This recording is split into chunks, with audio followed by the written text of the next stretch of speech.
Hello, my name is William from Pomona Self-Help. Assuming that John Doe is the litigant, let me guide you through the FL-160 Property Declaration Form. I want to bring to your attention that I will approach this form for general cases.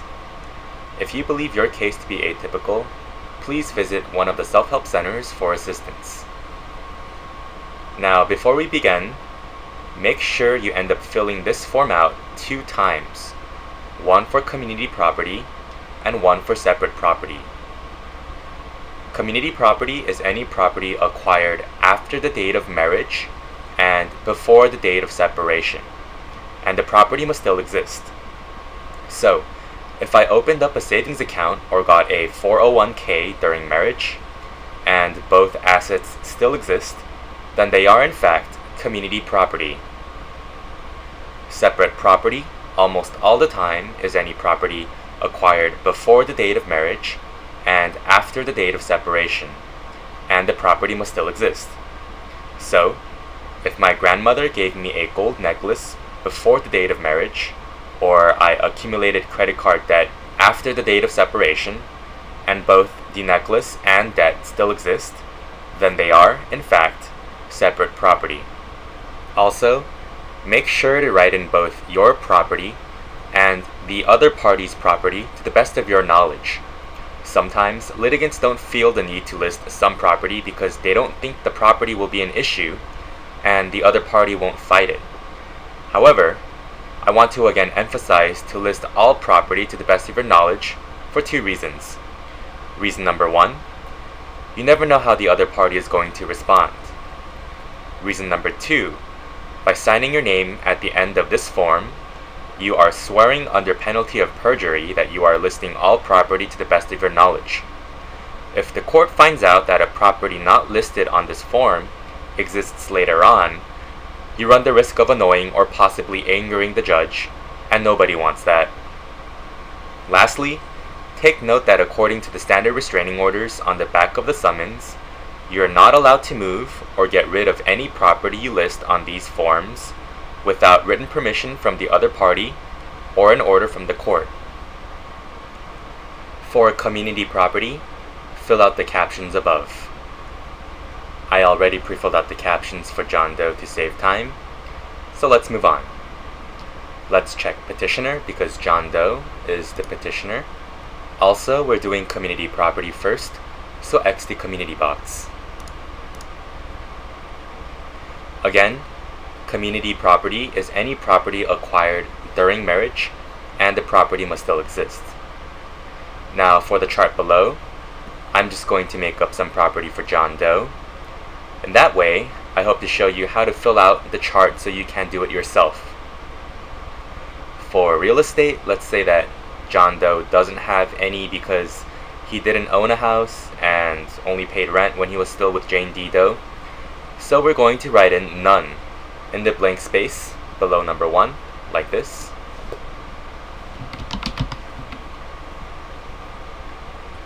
If you received a copy of the FL-160 form from the Self-Help Center, then your form is going to be a little different. Instead of writing in none like we did here, X the line where it says none in the blank space below number 1. Now, number 2 deals with household furniture, furnishings and appliances. This category includes furniture like beds and cabinets, electronics like TVs, laundry machines, and fridges. If you have too much household furniture, furnishings, and appliances to list, write miscellaneous furniture and furnishings in the blank space below, like this. So let's write miscellaneous furniture and furnishings. And if you have a copy of the FL-160 from the Self-Help Center, just check off the first line where it says miscellaneous furniture and furnishings in small font. For date acquired, let's write during marriage. So during marriage. For gross market value, write in the worth of the property if you had to sell all of it at a garage sale today. I'll just say that the miscellaneous items for John Doe are worth around $3,000. So let's go ahead and write 3,000. there's no debt, so we'll write 0. And the net is 3,000 minus 0, which equals 3,000. Now for proposal for division, let's say that John Doe is okay with 50-50. So that would make the petitioner $1,500 and the respondent also $1,500. So $1,500 for petitioner, $1,500 for respondent. Here, basically write in how you want to divide the property with the other party in dollar terms. And let's scroll down. Okay. For number 3, let's say that John Doe got Jane D. Doe a gold necklace for Christmas one year. So let's write gold necklace below. Let's say gold necklace. And for date acquired, let's say the date is Christmas 2005. Here, write in the date to the best of your knowledge. If you don't remember the year you acquired the property but are sure that it was during marriage, write in during marriage like we did for the miscellaneous furniture above, just like that. And for the necklace, let's say that if we had to sell it today at a garage sale, it's worth $2,000 with 0 debt on it, so 0. And $2,000 minus $0 would make the net $2,000. And the necklace is Jane's, so that's 0 for the petitioner and 2,000 for the respondent. Now for vehicles, let's say that no vehicles exist from the marriage, so let's write none. For savings account, down here, number 5, let's say that Jane D. Doe has a local bank savings account in her name, so we'll write Bank of West Covina.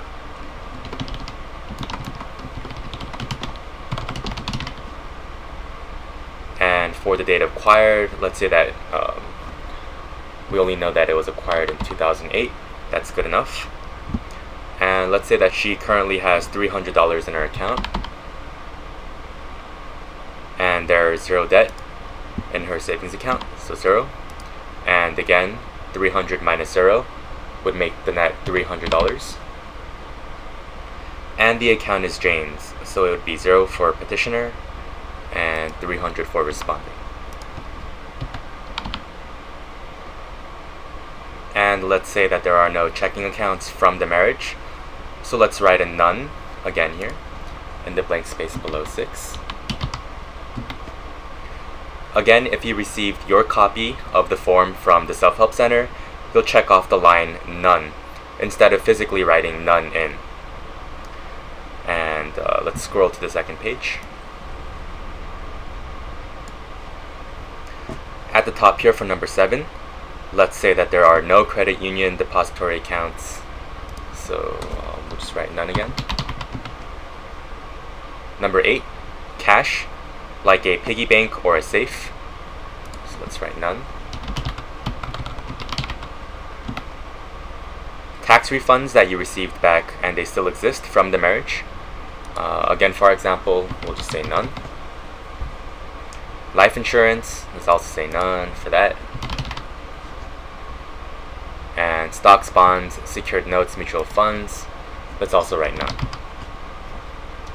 Now for number 12, retirement and pension plans, let's say that John Doe has a 401k, so let's write in the blank space below 401k. Whoops, let's lowercase that. In petitioner's name. And let's say it was acquired in the year of 2003 with $40,000 in the account right now, and there is no debt in it, so 0. And that would make the net 40,000 minus 0, which equals 40,000. And the 401k is John Doe's, so that would be 40,000 for petitioner and 0 for respondent. And let's also say no profit sharing, IRAs, deferred compensation, and annuities. So none. No accounts receivable, unsecured notes, like collateral. No partnership, other business interests. Let's write none again. And let's scroll down. Any other assets that John Doe could think of. Let's say that he can't think of anything else for community property other than the property that is already listed. So let's write none again here. And since there's no continuation sheet that lists other assets that don't fit on this form, let's put dashes across for number 17. So it's going to be dash, dash, dash, dash, dash, dash, and the first column for the dates, dash. Now for the second column, write the total amount from the gross values above. So that would be $3,000 plus $2,000 plus $300 plus $40,000 would equal $45,300. And the total of the debts column is 0, so let's write 0 here. And that would make the net column 45,300 minus 0, which equals 45,300. Now the total of the petitioner's column is 1,500 plus 0 plus 0 plus 40,000, which equals 41,500. And the total of the respondent column is 1,500 plus 2,000 plus 300 plus 0, which equals 3,800. And now we just completed the assets page. Let's now scroll down to the debts page. Okay. And for debts, let's just keep it simple and say that there are no debts from the marriage. So let's write none all the way down, just like we did for community property. None, then none, then none, loans none, credit cards none, and other debts we'll also write none. And again, there's no continuation sheet, so dash is above.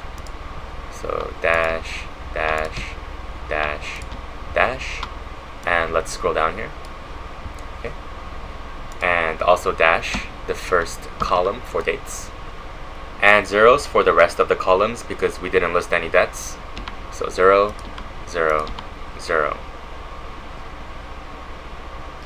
And write today's date, which is 7/15/2014, and print your name on the line to the left. So let's write in John Doe, and sign on the line to the right. And congratulations, you now know how to fill out the FL-160 form for community property. Please proceed to the separate property video.